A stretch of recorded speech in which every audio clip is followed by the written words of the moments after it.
Since Europeans first arrived in Australia, the landscape has changed dramatically. In the southwest of Australia, millions of hectares of the natural environment has been all but totally cleared, mostly for farming. From satellite photos, we can see that this area is roughly the size of Victoria and more than double that of Tasmania. It'll be many years before we know the full impact of this clearing, but serious environmental damage is evident throughout the southwest, particularly with the massive rise of groundwater salinity. Not only has this rendered vast areas of land unusable, but the salt and the nutrients from farm fertilizers has moved down the river systems and into the forest. As a result, most of the rivers are virtually dead and unsuitable for either drinking or for swimming in. This is not, however, the most devastating environmental problem in the forest. Intensive, large-scale industrial logging continues despite the well-known devastation it is causing, and despite continued opposition from the majority of the people of Western Australia.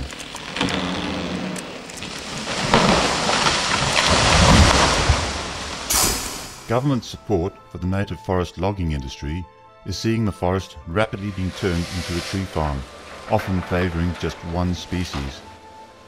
Few, if any, of the old trees used for habitat by various native birds and animals are left standing, and the few that are often poisoned by government workers, as these trees are seen as useless to the logging industry.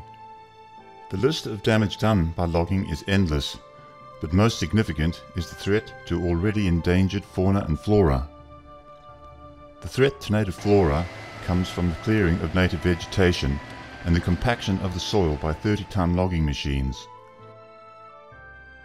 The second threat comes from the reckless forest burning carried out by the Department of Environment and Conservation to appease the old-school mentality in our community.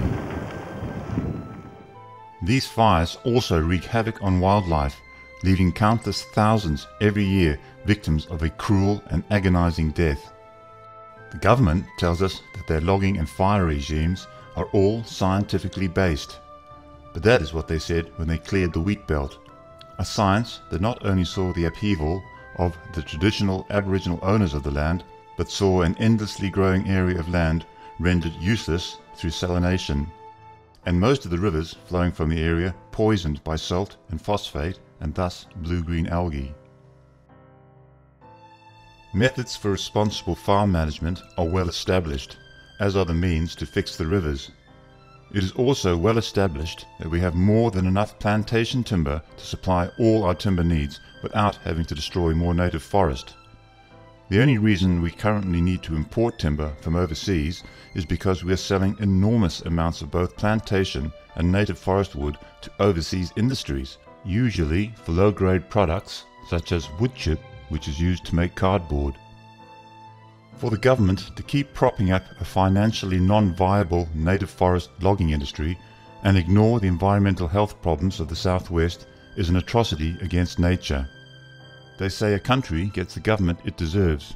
Well, it's time we held our politicians accountable for their determined support for environmentally destructive industries, and rather than subsidize these industries with extravagant, generous tax deductions and endless financial handouts, it would be far better for them to spend the money on repairing the damage that has taken place and managing our public land for the betterment of nature and for future generations.